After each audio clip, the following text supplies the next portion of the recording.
Good morning.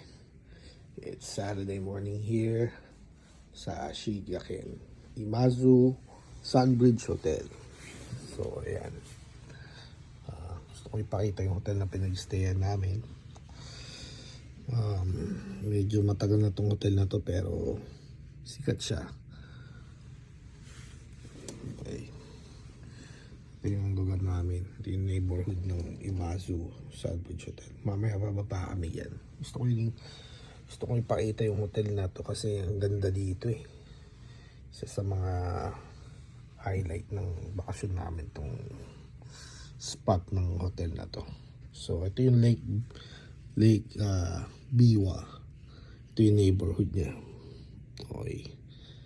So sabi nila marami daw dito nag-stay dahil nagbabike sila dyan. Yan yung kahabaan na yan, nagbabike sila dyan. Tapos ayan, chinecheck nila yung Lake Biwa. So haba niyan, yung stretch ng Lake Biwa na yan, makikita mo yan kung nagda-drive ka papuntang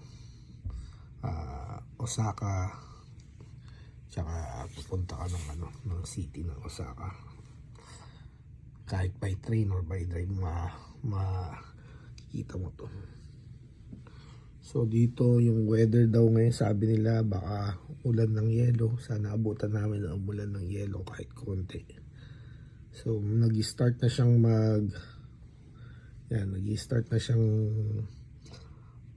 umulan na daw ng yelo. So napaaga daw ng konti pero sana.